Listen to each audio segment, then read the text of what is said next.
rapport à l'Union africaine maintenant, ce sont les Rwanda et l'Ouganda qui ont agressé le Congo au cours des 10 dernières années, et même plus. Les rôles qui incombent à cette organisation au lieu de se préoccuper de la tenue des élections est celui-ci. Primo, inculper Paul Kagame et Yoweri Museveni pour les crimes de guerre, les crimes de génocide, les crimes contre l'humanité, les crimes de viol sur les femmes et sur les hommes. Somme toute, les crimes universels pour sodomie et orgie diabolique. L'effet de leur banditisme conjugué à tuer 6 millions de Congolais et déplacer 3 millions de forces vives de notre population qui se retrouvent en transhumance dans les pays voisins et à l'intérieur de notre territoire. Segundo, d'exiger du Rwanda et de l'Ouganda des réparations au bénéfice de la RDC comme l'ont fait les alliés à la conférence de Versailles avec les 14 points contre la République de Weimar, cette république allemande qui fut créée après la chute de l'empereur Guillaume II. Les Rwandais et l'Ouganda peuvent-ils expliquer comment leurs deux armées se sont trouvées en guerre en territoire congolais à Kisangani, faisant des milliers de morts et détruisant la ville sans ménagement? Pourquoi l'ONU n'a pas qualifié cela de barbarie? Pourquoi n'a-t-on rien entendu de Washington? Pourquoi n'a-t-on rien entendu de Paris et de Bruxelles? Ce n'est pas parce que les puissances occidentales empêchaient les élections présidentielles en République démocratique du Congo que le Congo n'est pas un pays qui a connu des élections libres. Enlevons-nous cette idée dans la tête, rapportons-la aux journalistes et leur dire que les élections libres ne sont pas celles-ci. Elles ont déjà eu lieu au pays. En d'autres mots, les termes démocratie, prénommant notre pays n'est pas un leurre.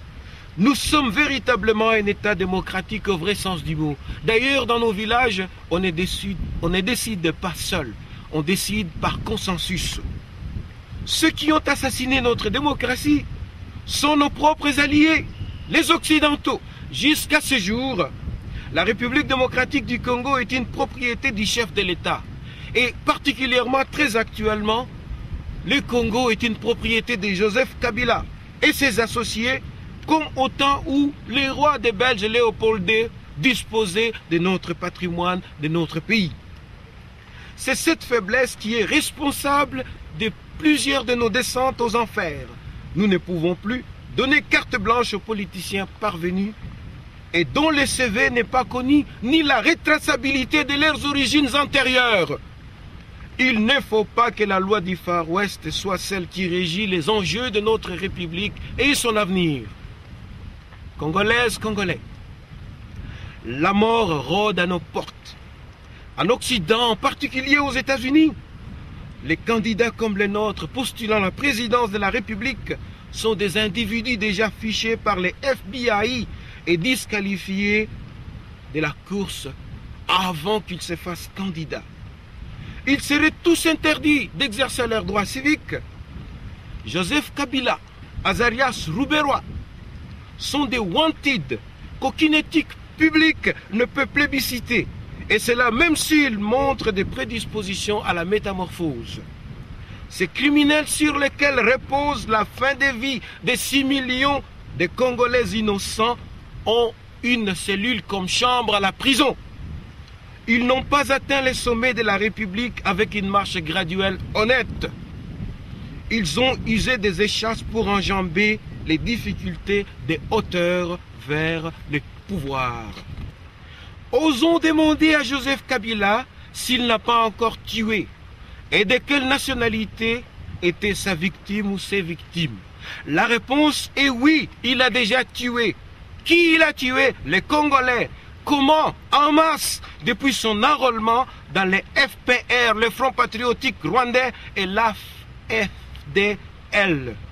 Cette armée des rebelles qui s'est donnée à cœur joie à la violation des femmes, aux orgies, à l'ouverture des femmes enceintes pour dégager les bébés de leur corps. Voilà le type de président que l'on veut pour les Congolais. Des sources populaires, la radio-trottoir raconte que Joseph Kabila permit de prison en prison une citoyenne qu'il accuse de paternité pour l'enfant qu'il lui a fait après un viol au plus fort moment de la rébellion à Bouka. Dès lors, nous aurions cédé la République à bas prix et au moindre coût. Ceux qui ont financé la guerre avec nos propres richesses préparent maintenant une grande fête de la victoire. Car bientôt, ils seront acquéreurs du pays qu'ils ont conquis grâce au concours des pays voisins. Nous payons déjà les prix des dispositifs militaires qui nous ont égorgés. L'État congolais a été soumis à être redevable du matériel qui a servi à l'achat des armes de l'agression. Comme si nous n'avions même pas droit de mourir. Et même quand on nous tue, nous devons payer les frais de ces assassinats. Ça ne s'est jamais fait nulle part au monde. Par ailleurs, la Constitution du 18 décembre 2005 garantit ce marchandage. Elle a prévu que le Congo peut en tout temps céder la souveraineté à ses frontières en temps de crise. En d'autres mots, la Constitution a consenti à la création des zones tribales comme en Afghanistan. Mes chers compatriotes, avant d'aller plus loin, souffrez que je vous dise que le père de la Troisième République n'est autre que Paul Kagame, cet homme qui a exterminé de sang-froid des millions de Congolais à la barbe et au nez de l'ONU, des États-Unis, de l'Union européenne, de l'Union africaine et du monde entier. Dès le 10 juin 1997 ou 1997, au cours d'une interview qu'il a accordée au Washington Post, Kagame s'est vanté d'avoir attaqué le Congo et annulé du même coup. C'est lui, Kagame, qui disait « J'ai organisé la stratégie pour vaincre les Congolais ». Par ses propos vaniteux, il a confessé lui-même les crimes qu'il a commis. Pourquoi attendre maintenant de les déférer devant la justice internationale? Avons-nous encore besoin de pièces à conviction? Kagame s'est livré lui-même et il s'est confectionné le casier judiciaire avec ses propos. Allons-nous accepter que celui qui nous a massivement exterminés soit le père de la Troisième République? Quelle honte! Il n'est un secret pour personne que les dirigeants de Kinshasa sont tous sortis, dans leur majorité, de la valise du tueur de Kigali, qui nous a tués à Kisangani et qui a tué nos Congolais sous prétexte de pourchasser ces réfugiés. Je me répète là-dessus, il n'est un secret pour personne que les dirigeants de Kinshasa sont pour la plupart sortis de la valise de ces présidents tueurs dont le tribunal pénal international, l'ONU et les grandes puissances, les mêmes qui mettent aux arrêts Charles Taylor, les Libériens, Hissène Habré, les Tchadiens, et les mêmes les laissent vivre en paix, tranquilles. Pourtant, la manière à travers laquelle l'homme de Kigali et son compère Yoweri Museveni de Kampala ont agressé la RDC n'est pas différente de ce qui s'est passé dans les Balkans. Mais là, l'ONU, les États-Unis, l'Europe et les ONG ont conjugué leurs forces pour mettre la main sur les auteurs des crimes contre l'humanité. Ces carnages qui ont endeuillé cette partie du monde. On peut comprendre facilement que le monde occidental a d'autres priorités. Là où meurt le noir, il y a moins d'intensité et d'urgence pour apporter de l'aide. On l'a vu quand l'administration Clinton a apposé son veto pour que l'on ne puisse pas envoyer les troupes canadiennes pour aller empêcher le génocide au Rwanda. L'arrestation de Thomas Lubanga n'est que de la poudre aux yeux. C'est un nain dans la criminalité. Les caïds, auteurs de désolations de masse, sont tranquilles chez eux et ne s'offusquent même pas des maux qu'ils ont causés aux Congolais. Ils sont sans remords, c'est visible. Leur visage ne montre aucun symptôme de troubles post-traumatiques. Ces signes qui terrassent les assassins repentants. Paul Kagame et Yoweri Museveni n'ont aucun ride au visage. Ils n'ont aucun ride. Ils n'ont pas de chagrin au front. Au contraire, ils se moquent de la RDC. Le budget de Kigali se confectionne avec des richesses volées en RDC dans le Nord Kivu.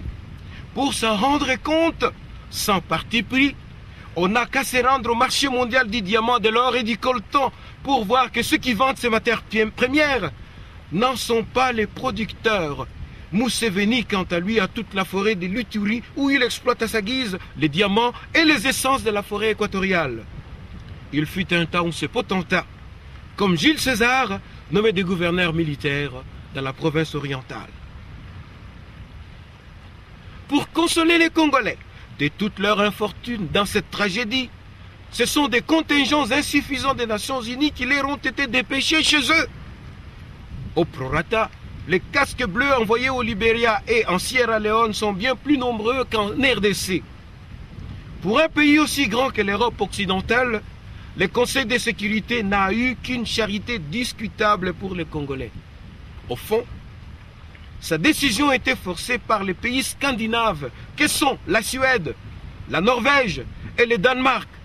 Ces États savent de quoi ils parlent lorsqu'il s'agit du Congo, car ils ont déjà été là-bas en 1960. Les Danois ont construit un grand hôpital qu'on appelle la clinique danoise à Kinshasa. Et ces pays ont accompli des œuvres humanitaires solides. En 1950, les rois de Suède étaient déjà à Kinshasa. Et dans les années 60, ils ont construit le lycée de l'amitié suédoise avec l'armée d'Issali qu'ils ont implanté chez nous.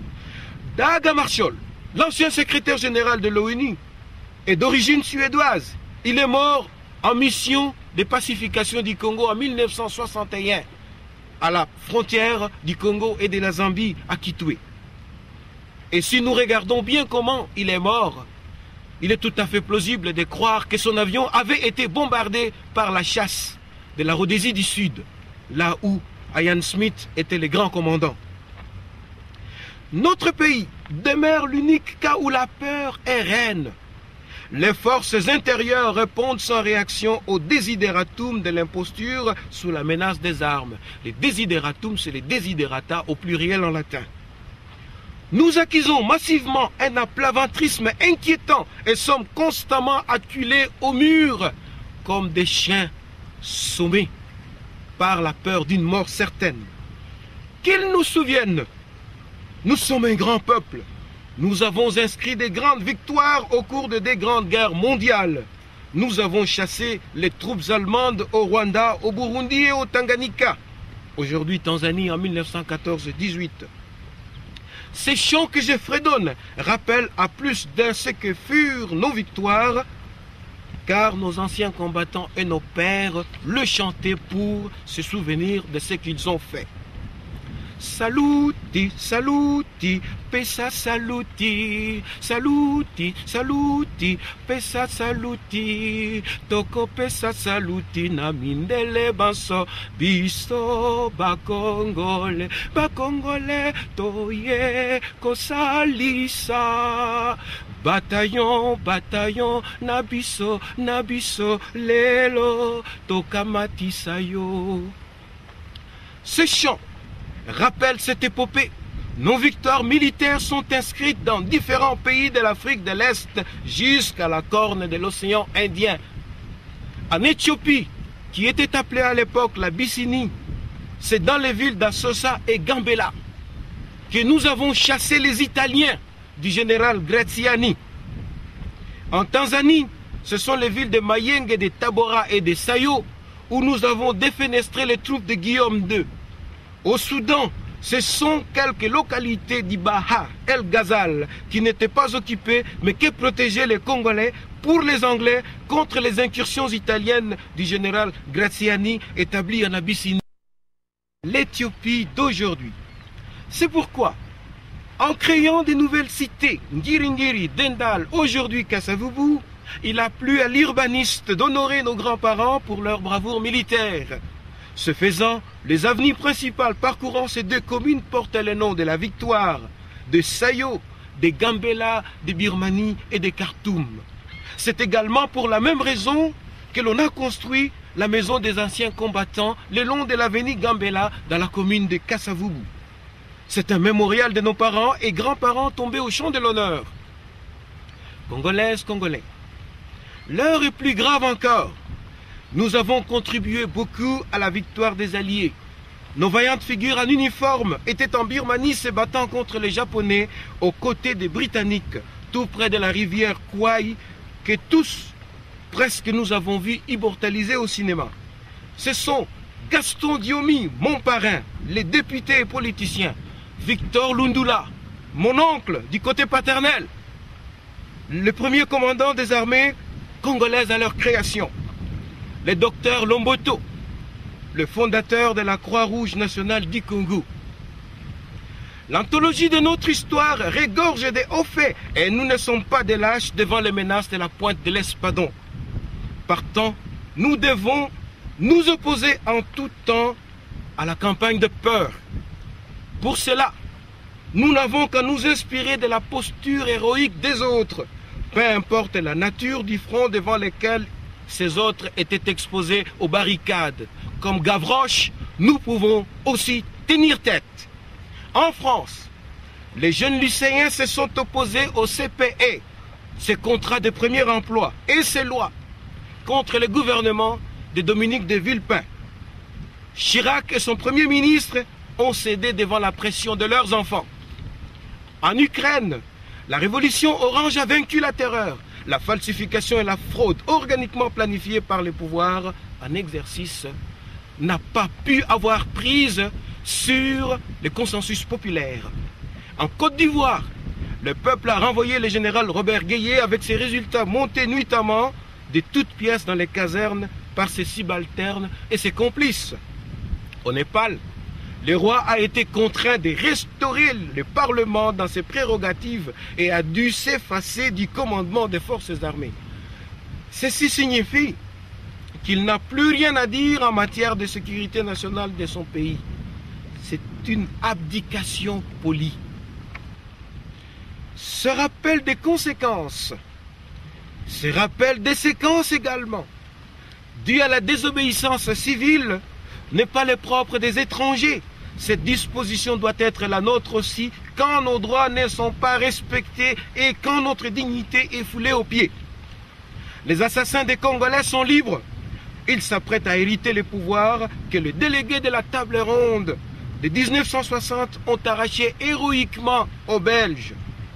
Et c'est là le cadeau que nous allons donner pour leur mémoire et leur hommage à Patrice Emery Lumumba, à Joseph Kasavubu, à Moïse Tshombe, à Joseph Bolikango, à Albert Kalonji, à Antoine Gizenga, à Anissé Kachamura et à Jean-Chrétien Weregemere. À l'étape actuelle, nous n'avons pas à voter l'opprobre. Nous devons refuser de voter pour les criminels ou tout simplement nous abstenir d'aller voter car les conséquences de ces gestes peuvent se retourner contre nous.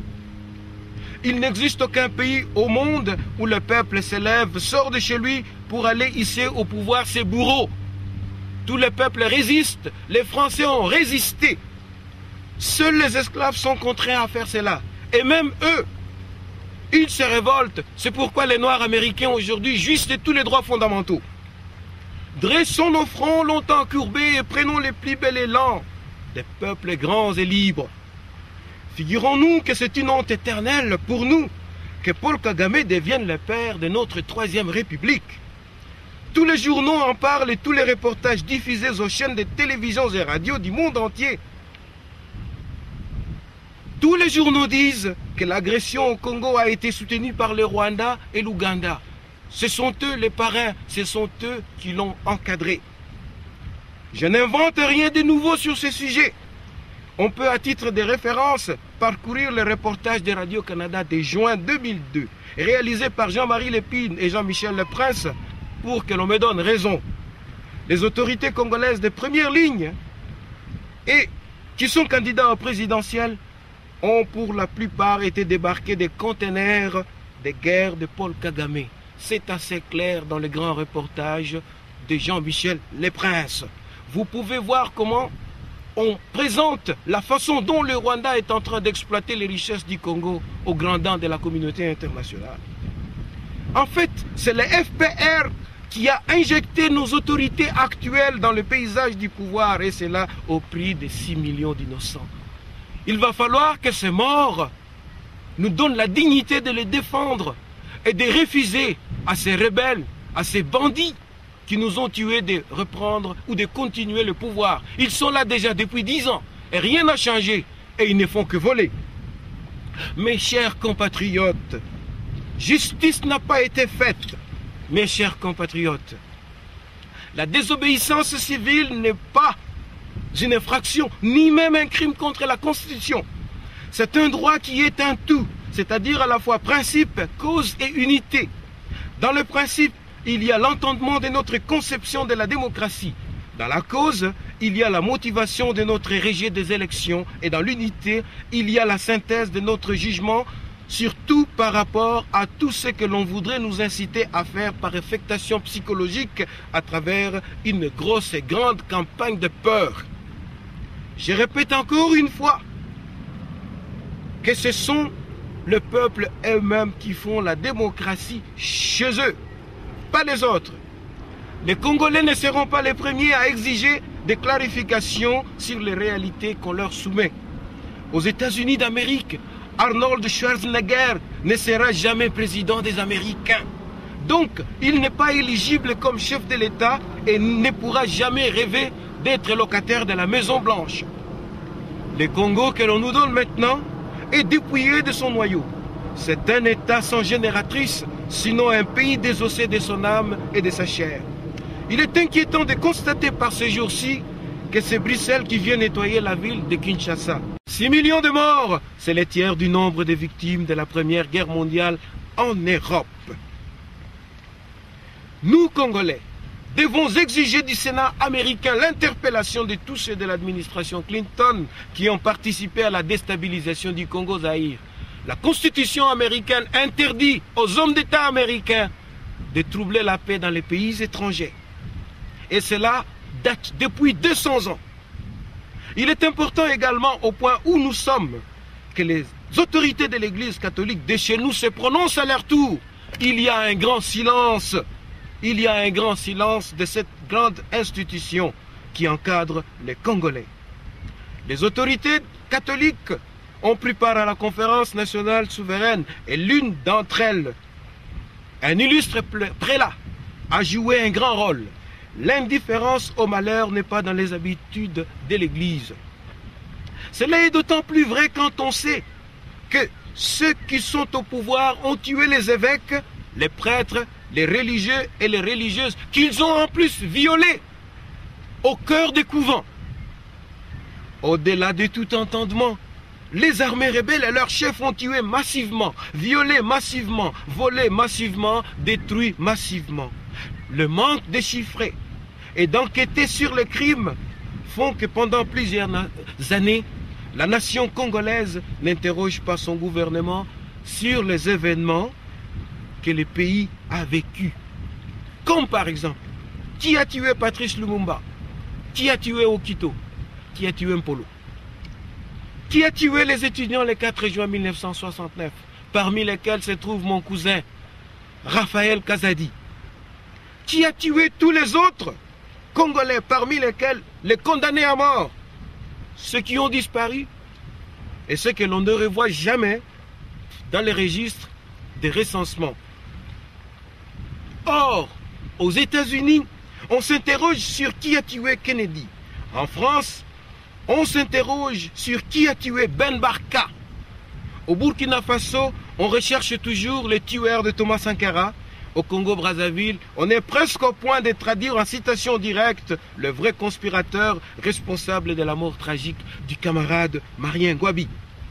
Il n'y a pas d'excuse pour nous tous de nous taire face à tous les malheurs que l'on nous inflige, dis-je. L'Église n'a pas d'exitoire là-dessus.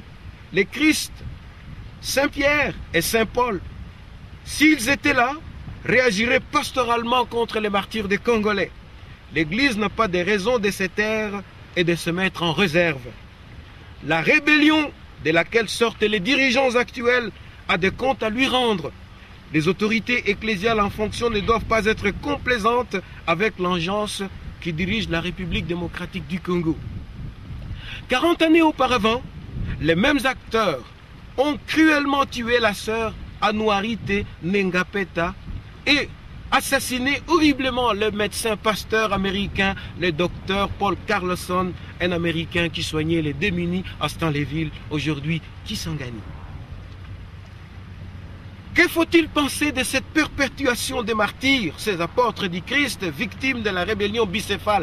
Pourquoi la conférence des évêques catholiques du Congo ne demande-t-elle pas à Joseph Kabila, à Azarias Rouberois, pour savoir qui a tué les deux évêques de Bukavu, Monseigneur Christophe Muzihirwa et Monseigneur Kataliko?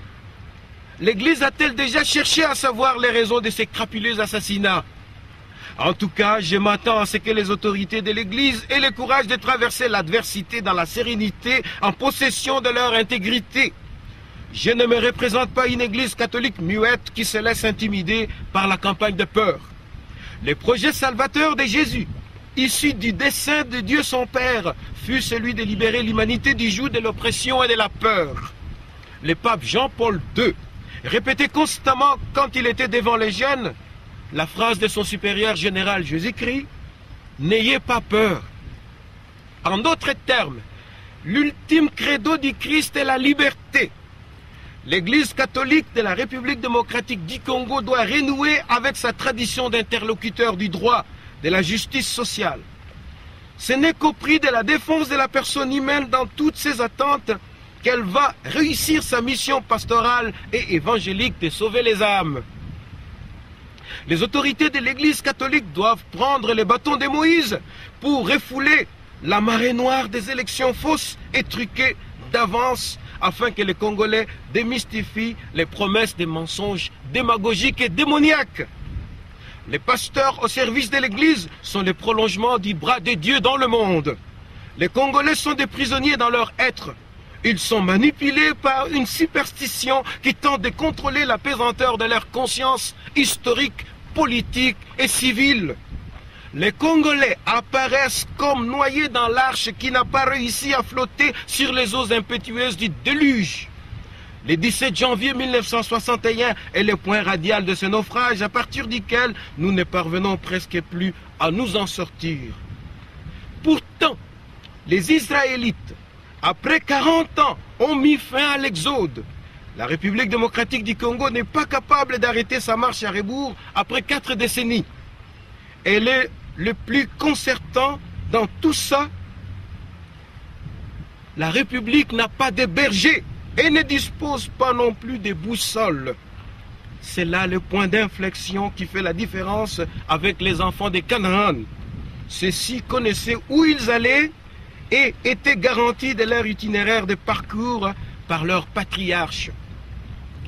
Un poète français, ancien officier de l'armée, Alfred de Vigny, en livre les récits à travers son poème intitulé « Moïse ».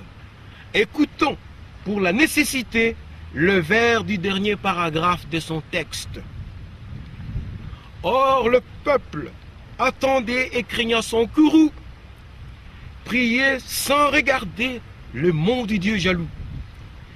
Car s'il levait les yeux, le flanc noir du nuage roulait et redoublait les foudres de l'orage, et le feu des éclairs aveuglant les regards enchaînait tous les fronts courbés de toutes parts.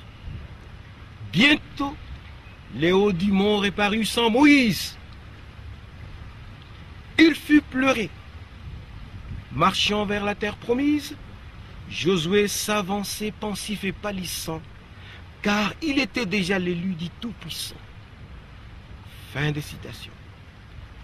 Mes chers compatriotes, le Congo n'est-il pas le bouclier de David?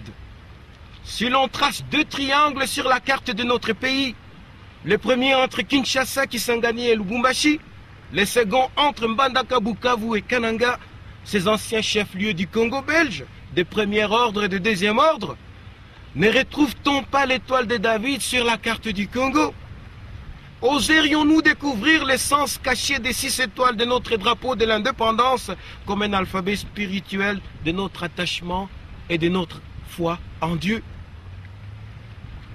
Il n'y a pas d'excuse pour nous taire. Le peuple congolais a une mémoire. Les autorités de l'Église doivent redouter les reproches que leur feront plus tard nos petits-enfants.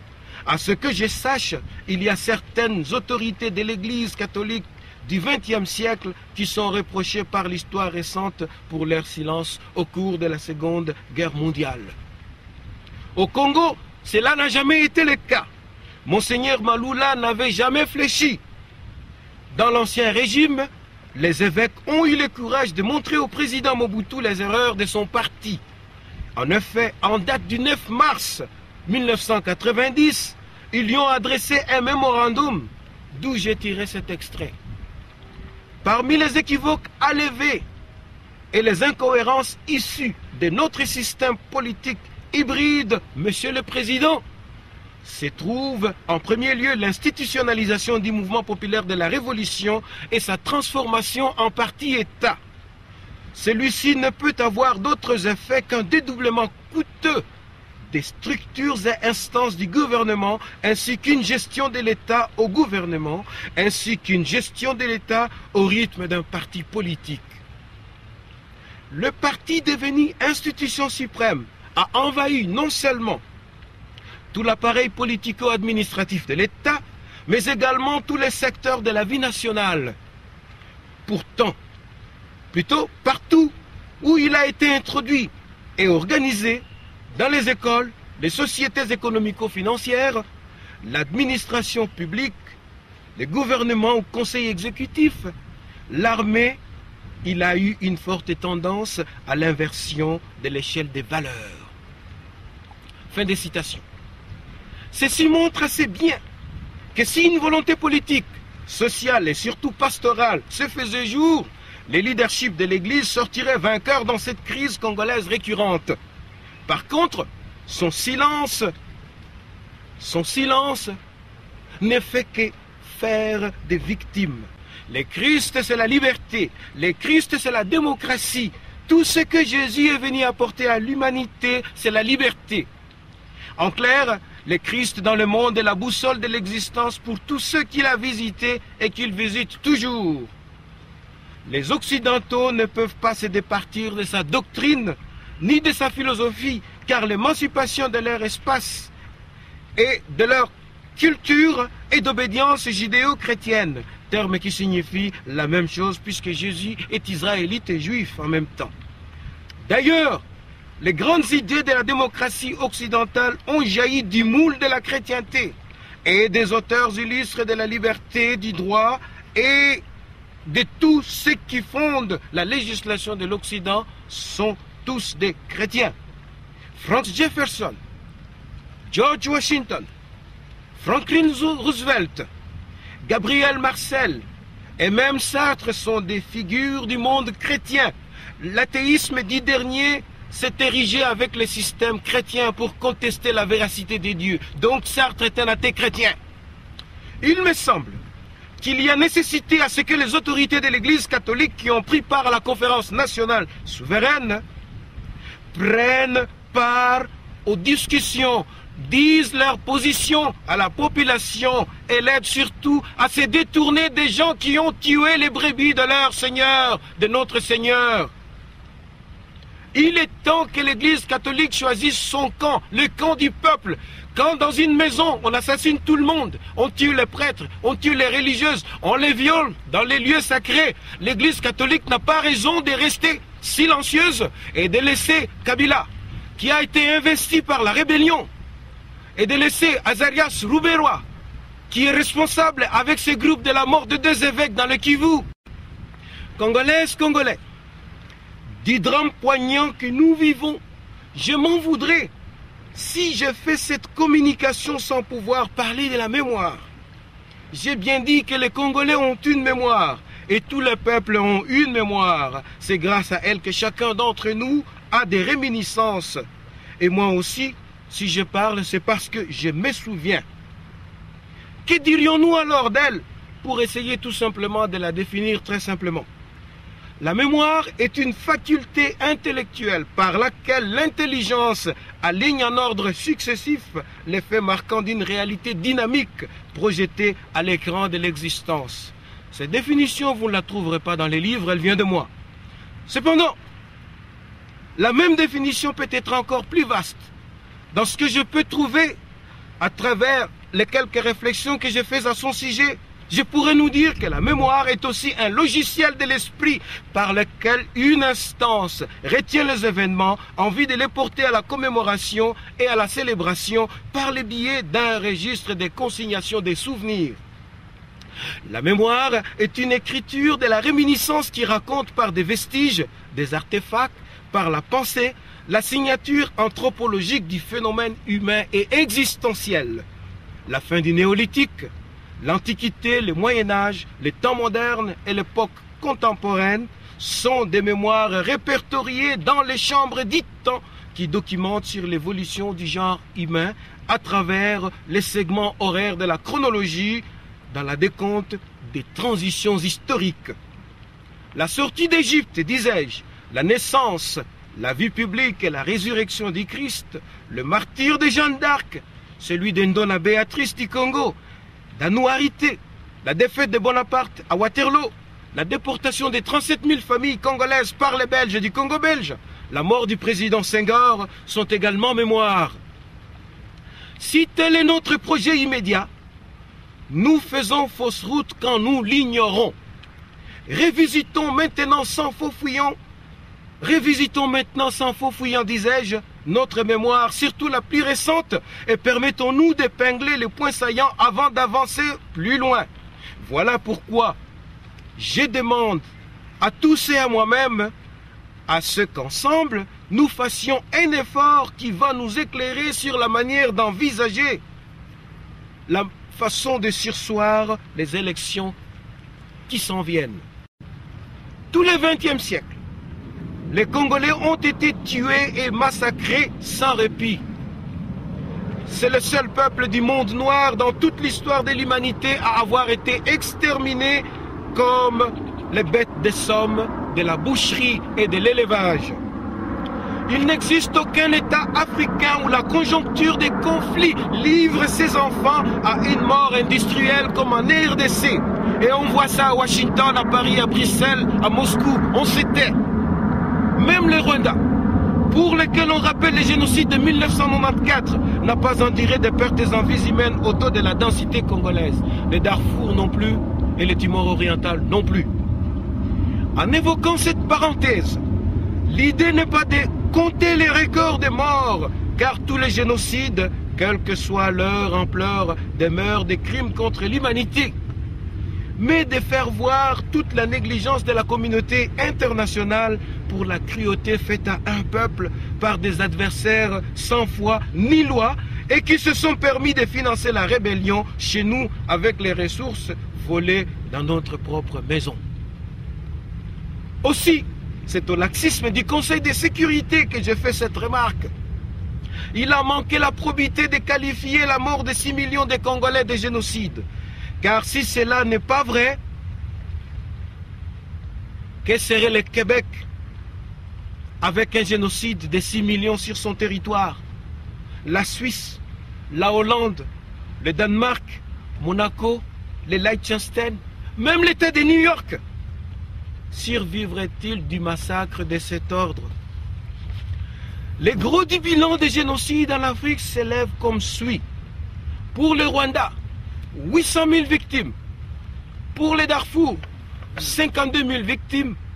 Pour la République démocratique du Congo, 6 millions de victimes. Et maintenant, si j'étale les tableaux de la maltraitance du Congo pendant au moins 145 ans, le chiffre est encore plus alarmant. Répartons du temps de Léopold II, 1874 à 1908, le Congo est propriété du roi de Belge. En 1908, le bilan est de 10 millions de morts. De 1908 à 1960, le Congo est colonie belge. Il y a 10 millions de morts. Morts des travaux forcés, mais morts aussi pour les efforts de guerre de 1914 à 18 et de 1940 à 45. De 1960 à 75, le Congo est le bouclier anticommuniste. Il perd 2 500 000 dans la sécession katangaise, la rébellion mouléliste et l'occupation de l'Est de la République par le mercenaire français Bob Denard à Kisangani, dans les villes à l'époque, et le Belge Jean Scram à Bukavu. Aussi toujours dans cette même période, le Congo est l'arrière-cour des États-Unis par la CIA qui avait son siège à Kinshasa. Et ce siège, dirais-je, nous devons le réclamer qu'il revienne à Kinshasa. Parce que le travail de construire cette agence a été fait avec les Congolais, pas avec les Ougandais, pas avec les Rwandais. Je vais dire Kagame et Museveni. Cette agence doit revenir chez nous. C'est un travail des Congolais. Et je me souviens, j'étais enfant. Quand George Bush père est venu ouvrir cette agence au Congo, les Congolais l'ont aidé parce que les Congolais aiment les Américains. Les Congolais savent que leur pays est d'origine américaine, mais des constructions européennes, mais bâties avec le génie congolais. Quand j'étais enfant, le Congo n'a jamais été construit avec les véhicules qui s'appellent Toyota, Nissan et consorts. Le Congo est construit avec le matériel américain de génie. On a construit le Congo avec les Caterpillar. Les autos de l'administration de l'État étaient des Chevrolet, des Ford, des Cadillac, et l'armée avait des automobiles, des International Harvester. Mon grand-père d'ailleurs, à la CFAO, à la Compagnie française de l'Afrique occidentale, centrale, CFAO, occidentale, oui, mon grand-père était vendeur des autos américaines. Ça veut dire quoi? Le Congo est d'origine américaine. Le Congo n'est pas dans l'axe du mal. Le Congo n'est pas le pays qui fera du mal aux États-Unis. Le Congo a donné ses ressources et ses hommes pour financer la guerre mondiale, les deux guerres mondiales même. L'argent est venu du Congo. L'industrie des transformations des matières premières s'est trouvée aux États-Unis. Nous, le Congo et les États-Unis sommes ceux qui ont sauvé le monde occidental de l'hécatombe de 1914 et de 1918. Et ça ne doit pas s'oublier ça. Donc, nous ne sommes pas les pays qui font partie de l'axe du mal. Et quand les États-Unis seront haïs par tous les pays du monde, les Congolais ne les haïront jamais, ils resteront leurs derniers alliés. Le Congo est le bouclier de l'Occident. Le Congo est le pays qui protège l'Occident. Le Congo est l'espérance même du monde de demain. Nous avons 3/4 des forêts d'Afrique, 3/4 du bassin hydrographique du continent noir. Il y a de quoi à faire des affaires avec les États-Unis dans le bon sens. Nous aimons les Américains et dans leur pays, le 1/4 de leur population est d'origine africaine, particulièrement les Congolais, parce que le plus grand nombre d'esclaves sont venus du Congo. Les autres pays d'Afrique pris individuellement sont des petits pays. Nous, on nous a enlevés par le port de Matadi. Matadi n'était pas encore le port. On nous a vendus à l'île de Gorée, mais on nous a également vendus de l'autre côté par Dar es Salaam. Ceux qui ont étudié l'histoire se souviennent du grand marché de Nyangwe. On a aussi vendu les Congolais vers l'Arabie, puisque un tiers de la population arabe du monde entier est noire. On a vendu les Congolais aussi en Inde. En d'autres mots, nous faisons partie du cœur du monde. On ne peut pas nous assassiner et nous laisser mourir comme ça. Demandons comme Congolais que l'on retourne les sièges de la CIA à Kinshasa. C'est une bonne institution pour nous, dans le cadre où nous coopérons avec les États-Unis pour la sécurité du monde.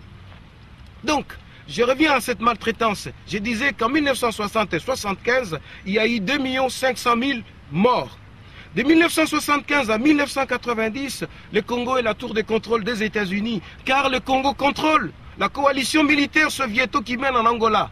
Et à cause de cela, nous aurons des agressions en 1977 et en 1978. La réaction d'Agostino Neto, inspirée par les Cubains et les Soviétiques, était très virulente. En d'autres mots, l'armée congolaise s'est battue avec l'armée de l'Union soviétique et de Cuba. Ce n'est pas cette armée-là que les rebelles pouvaient vaincre. On nous a également utilisés au Tchad par la France. Nos pilotes des Mirages sont allés se battre pour protéger l'intégrité nationale du Tchad à la bande d'Aouzou. Et alors, serions-nous vraiment ces lâches et cette nation de petits peuples que l'on présente? Donc, au cours de 1975 et 1990, la coalition soviéto-cubaine et toutes les autres crises ont fait 2 500 000 morts. C'est-à-dire qu'au total, entre 1960 et 1990, nous avons encore perdu 10 millions de personnes. Maintenant, de 1990 à l'an 2000, le Congo devient le terrain risé des nations occidentales avides du profit. Il devient surtout le terrain de l'adversité franco-américaine. La guerre au Congo est une guerre que se font Paris et Washington. Ce sont les Américains et les Français qui se battent et les Congolais meurent à leur place. La preuve, l'opération turquoise, ce ne sont pas les Congolais qui l'ont demandé. Mitterrand a commis une erreur, même un crime. Ah oui, pourquoi s'empêcher de le dire?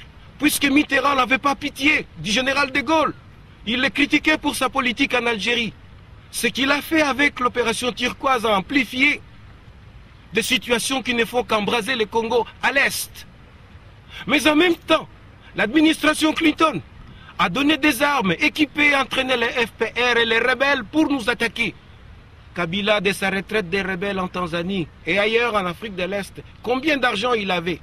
Joseph Kabila, qui était-il avant d'entrer dans la rébellion ou avant d'entrer au Congo? Un pauvre minable garçon. Aujourd'hui, il est en train de distribuer nos forêts. Il est en train de distribuer notre sous-sol. Il est en train de tout brader. Et les Congolais se mettent à ses genoux, comme les Israélites devant le veau d'or. Qu'était la réaction du Dieu vivant? Il a piqué une colère. Seul Moïse a su calmer Yahvé. Nous aussi, Yahvé nous voit quand nous nous mettons devant une autorité inventée de toutes pièces, un président sorti des brumes, et nous lui donnons les Congo. C'est une insulte à l'éternelle présence de Dieu.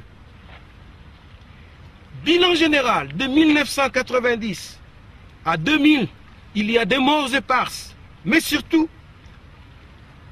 des 6 millions de morts, car de 1996, le début de l'offensive du Rwanda sur le Congo, jusqu'à 2005, il est mort 6 millions de Congolais. Et chaque jour au Congo, il meurt 20 000 personnes par jour à cause des privations, de la famine, de la pauvreté et surtout des exactions. On ne peut plus se promener au Congo comme dans un pays libre. À chaque coin des rues, un gendarme demande un impôt privé pour aller nourrir sa famille. Donc, pour faire valoir ce que je viens de dire maintenant, je me permets de mettre encore une fois au regard de nos yeux les pertes américaines pendant au moins 150 ans. C'est-à-dire les pertes américaines aux États-Unis et dans le monde. N'oublions pas que les pertes américaines sont explicables et il y a une raison qui justifie leurs pertes. Mais chez les Congolais, rien ne justifie leur trépas. Voici le tableau général des victimes américaines reportées de la deuxième moitié du 19e siècle au 20e siècle jusqu'en ce début du 21e siècle. La guerre de sécession de 1661 à la guerre de sécession de 1861 à 1865, les Américains ont perdu 617 000 hommes, presque tous des combattants. La première guerre mondiale 1914-18, ils ont perdu 48 900 hommes, des combattants. Dans la deuxième guerre mondiale, les Américains ont perdu, donc de 1940 à 1945, 500 000 hommes, tous des combattants. Dans la guerre des Corées de 1950 à 1953, les Américains ont perdu 33 629 hommes. Au cours de la guerre du Vietnam de 1960 à 1975, les Américains ont perdu 58 000 hommes. Et au cours de la guerre d'Irak d'aujourd'hui, ils en ont perdu 2500. Le total des pertes américaines en un siècle aux États-Unis et dans le monde, soit au cours de 145 ans, est de 1 260 099 morts. Tous morts presque au conflit en devoir. Le total des pertes congolaises au cours de la même période de temps est de 36 millions de victimes. Il n'y a pas d'égale mesure en perte de vies humaines, même si les explications du drame congolais sont fournies avec une susceptibilité compréhensible, le gâchis humain est là. La mort industrielle due au vol et au viol constitue la seule cause pour comprendre l'ordre de ces massacres. En d'autres mots, il a fallu seulement 5 années aux Rwandais et aux Ougandais d'exterminer 6 millions de personnes. Là où les causes politiques et stratégiques des États-Unis n'ont soustrait à leur état-major qu'à peine 1 million et plus en un demi-siècle. Voilà pourquoi nous ne devons pas nous offusquer de dire la vérité à la nation et au monde entier. L'Amérique a un cœur. Quand l'Amérique chante son hymne national, on le voit. Les Américains offrent au monde entier les plus bels exemples de patriotisme. Comme ils ont un cœur, ils m'écouteront avec le cœur. Congolaises, Congolais, de tout mon cœur, de toute mon âme, de tout mon esprit, je vous prie de recommander nos parents restés au pays à être conscients et vigilants, car les enjeux qui se confrontent dans l'environnement global de la RDC sont d'une intensité qui peut faire éclater un conflit mondial. Le Congo est un enjeu mondial. Nous avions vu Khrouchtchev sortir sans souliers aux Nations Unies et frapper la table. Ce n'était pas l'affaire du Timor oriental, c'était l'affaire du Congo. C'est pour préserver la nation d'une nouvelle hécatombe qu'il faut carrément demander à nos familles de refuser de voter, de rester à la maison ou de sortir ces jours-là chanter comme quand chantaient les Israélites le long du fleuve de Babylone leurs hymnes. Ma certitude me renseigne sur les faux pas qui restent à venir et ce sont ceux-là qu'il faut éviter à tout prix. Nous ne devons pas voter pour des raisons suivantes. La Cour suprême n'a pas vérifié les identités des candidats convenablement. Les évêques et les pasteurs congolais n'ont pas de position claire dans les dossiers des élections. Il nous faut nous-mêmes surmonter les déficits de leur silence. Toutes les guerres réunies pays par pays en Afrique et dans le monde nous font voir que la vie des Congolais ne vaut pas grand-chose. Elle est profanée quand on veut, elle est détruite sans respect, et quand quelqu'un souffre d'une libido très agressive, traverse tout simplement la frontière pour venir violer les vierges congolaises, nos belles femmes, nos belles mamans et nos sœurs. Ils viennent violer nos femmes et les agresser. C'est ce qui a fait dire aux Français de 1789. Ils viennent de loin jusque dans nos bras, semer la mort dans nos campagnes. Aux armes, citoyens! Je n'incite pas aux armes, mais je montre la colère de ces Français-là lorsqu'ils ont vu que les leurs étaient agressés par des méchants, par des hommes qui détruisaient la société civile. Et c'est assez clair la Marseillaise. Allons enfants de la patrie, le jour de gloire est arrivé. C'est avec ça qu'il faut prendre le départ. Une intonation comme ça les jours des élections, c'est le jour de gloire pour dire et montrer que c'est non, c'est non, c'est non. Parmi les autres raisons qui nous poussent à refuser ceci, nous devons refuser de rétribuer la paternité de la Troisième République à Paul Kagame, Yoweri Museveni et toute la rébellion. Sinon, si nous accréditons les candidatures et nous votons ces gens, nous commettons nous-mêmes un crime contre l'humanité. Parce que nous disons à ces gens-là, vous avez bien fait.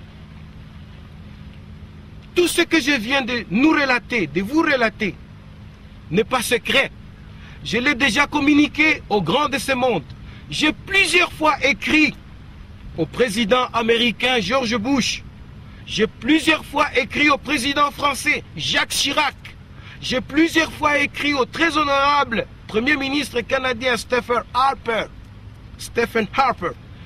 J'ai écrit plusieurs fois au chef de l'opposition officielle du Canada, le très honorable Bill Graham. J'ai plusieurs fois écrit au Parlement belge. Et j'ai aussi écrit plusieurs fois à l'évêché catholique d'Ottawa. J'ai informé toutes les organisations humanitaires que je connaisse. Et j'ai parlé à beaucoup de professeurs d'université, dont ceux de Saint-Paul, l'université où j'étudie. Maintenant, c'est à nous-mêmes qu'il faut nous entrecommuniquer. Il n'y a donc pas de secret. Les grands de ce monde connaissent. Et ce n'est pas par main interposée, c'est par les agences comme DHL, UPS que j'ai envoyé ces documents. Ce que j'ai dit est crédible.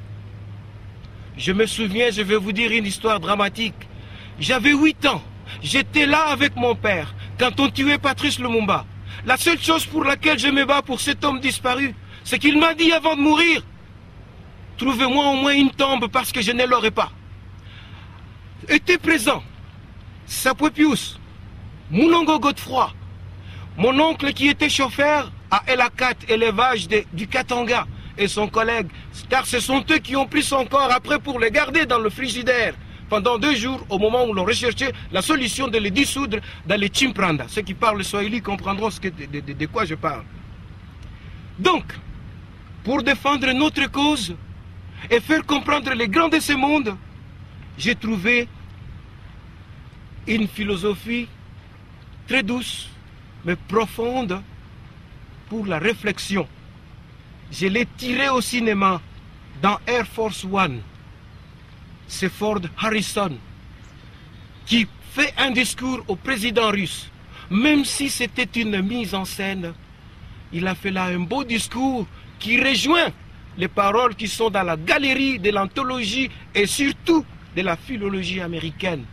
Là où se trouve George Washington, John Adams, Jefferson, Abraham Lincoln, ces discours à sa place. Ford Harrison disait ceci: Americi zapamnere nasha bezazariske. Les morts se souviennent de notre indifférence. Les morts se souviennent de notre silence. Je remercie le président pour ses bonnes paroles. Mais aujourd'hui, j'ai visité les camps de la Croix-Rouge près d'ici. Ils sont submergés par un nombre sans cesse croissant de réfugiés qui veulent échapper aux horreurs commises au Kazakhstan. J'ai compris alors que je ne mérite pas d'être honoré, qu'aucun d'entre nous ne le mérite. N'ayons pas peur de la vérité. Ce que nous avons agi trop tard, ce n'est qu'après que notre sécurité nationale eut été menacée que nous avons réagi. Nous savions que Radek et ses complices ont tué plus de 200 000 hommes, femmes et enfants. Nous l'avons tous vu à la télévision. Nous avons permis ces massacres. Nous sommes complices de cette boucherie qui dure depuis plus d'1 an. En prenant ce qu'il est convenu d'appeler des sanctions économiques et de supposées mesures diplomatiques lamentables. Les morts se souviennent. La vérité, les morts se souviennent. La véritable paix n'est pas seulement une absence de conflit. Elle exige la présence de la justice. Donc ce soir, je prends l'engagement de changer la politique américaine. Plus jamais je ne permettrai que nos intérêts personnels aient préséance lorsqu'il s'agira de prendre les moyens que nous estimerons moralement justes. La torture et la terreur ne sont pas des armes politiques. Et j'ai dit à ceux qui voudraient les utiliser qu'on joue avec le feu. Jamais nous ne négocierons. Nous n'avons pas à tolérer votre lâcheté. Nous n'avons plus à avoir peur. C'est à vous d'avoir peur. Nous, Congolais, nous ne devons plus avoir peur. Merci Ford Harrison pour cette réflexion. Comprenez-moi bien, mes chers compatriotes, comprenez-moi bien aussi vous le monde entier. C'est à mon peuple que je m'adresse. Je ne hausse pas le ton contre les Rwandais. Les Rwandais de la bonne population, de la population juste, de la population qui aime les Congolais et de la population qui n'aspire que de vivre en paix. Je n'ose pas le ton contre les Ougandais, ces Ougandais justes qui ont aussi été victimes du grand tueur crapuleux, initiateur des génocides en Afrique, le maréchal Idi Amin Dada. Je leur veux du bien. J'aime les Rwandais, j'aime les Ougandais. Ils ont droit à une meilleure existence de paix et de concorde. Mais la gravité de mon intonation est contre l'injustice de la direction politique internationale qui a cautionné la permutation d'un conflit étranger chez nous et qui a utilisé les mercenaires venus de ces pays. Nous sommes en guerre à cause de l'échec de la cohabitation Hutu-Tutsi. C'est injuste que ce problème soit réglé sur notre dos et qu'il devienne ensuite l'exutoire pour commencer à voler, à piller nos richesses, à violer nos mères. On ne tue pas un Américain. Pourquoi devrait-on tuer un Congolais? Et l'Américain, on ne le tue pas. Même les grandes puissances l'ont apprise à leur détriment. Lorsque les Irlandais cherchaient à devenir indépendants, les Britanniques ont arrêté De Valera, le premier président de l'Irlande, et l'avaient condamné à mort. Washington a tonné. Je ne sais pas quel président était encore au pouvoir, peut-être Harding. Ce président a dit on ne tue pas un Américain. Et les États-Unis ont fait pression, on a libéré De Valera. De Valera était né à New York d'une mère italienne et d'un père irlandais. Voilà, Si on respecte les Américains, on doit nous respecter aussi. Et les Américains doivent nous protéger puisque nous avons une parenté commune avec les Noirs qui sont chez eux. On ne peut pas continuer impunément à détruire les Congolais. Je voudrais également que les intervenants qui clament la paternité de la pacification du Congo sachent qu'ils se trompent. Ce sont les Congolais eux-mêmes qui se défendent et essayent, dans l'épaisseur des injustices, à s'étirer d'affaire. On entend ici que c'est Louis Michel, là-bas c'est Colette Brackman. Tout cela est bien faux. Ces personnages, s'ils veulent devenir ce qu'ils voudraient que nous croyions, qu'ils essayent aussi de leur côté de comprendre objectivement l'opinion publique congolaise au lieu de paraître à leurs yeux comme les parrains de ceux qui veulent se faire élire à la présidence de la République, en l'occurrence Joseph Kabila. Mes chers compatriotes, la transition a déjà pris fin le 30 juin 2006. Ceux qui se cramponnent au pouvoir, qui le prolongent, n'ont plus de légitimité. Ce sont des chômeurs comme n'importe qui. Ils deviennent comme n'importe quel chômeur qui cherche à gagner sa vie le long de l'avenue Kassavubu, au stade Vélodrome de Kintambo, ou comme n'importe qui n'a pas du travail. Ils n'ont plus rien à faire. Tout ce qui peut être fait maintenant, c'est la requalification de la transition si l'on voudrait bien redonner encore au Congo un semblant de légitimité politique. Partant, voter pour ces gens-là et leur donner le lustre du prestige, c'est commettre un crime contre l'humanité, c'est profaner la mémoire de notre peuple, c'est insulter à perpétuité les victimes de leur barbarie. Congolaises, Congolais, je termine en vous exhortant de cesser d'exulter. Les élections ne nous mènent nulle part. Elles consacrent la victoire du crime et hissent au parvis de la République des assassins qui vont continuer la prédation du patrimoine national et l'assassinat des Congolais. Déjà, quand les rebelles sont arrivés à Kinshasa, ils ont confisqué les maisons, prétextant que le patrimoine de l'État a été bradé. Mais ils n'ont rien corrigé, puisque Kabila a vendu le patrimoine immobilier de la SNEL, de l'ONATRA, de la fonction publique, de l'ex-KDL, de l'ex-Société nationale de chemin de fer, et même des mines qui sont vendues à 2 millions de dollars seulement. Mes chers compatriotes, sortons du tombeau de l'histoire.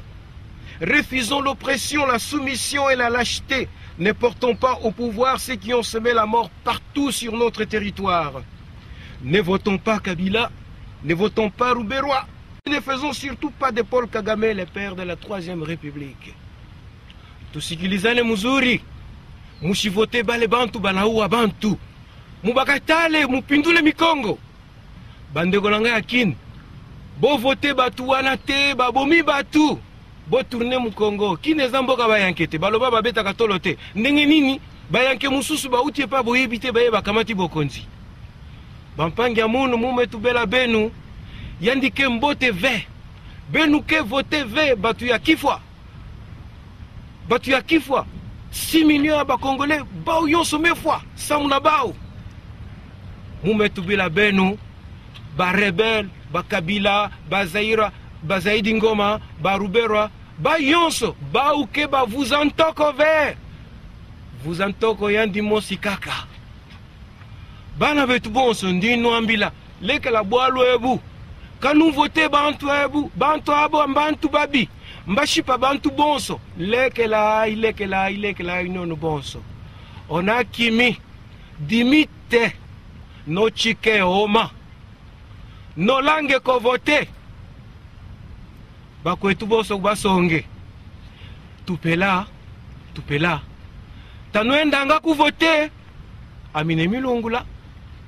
Baninga nanga yakini. Boka nisaka lerto za beta ba match kala. Bayanke nyoso tu na bajuera kitoko tozaka komona ba jento ba jaima ba ofenta banani. Bako makaka yuma boy na ba William.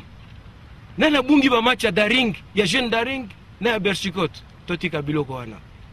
Mes chers compatriotes, je termine mon adresse en vous remerciant beaucoup de l'attention que vous aurez à ce message que je vous adresse. Vive le Congo libre, honneur et gloire aux Congolais. Vive la République.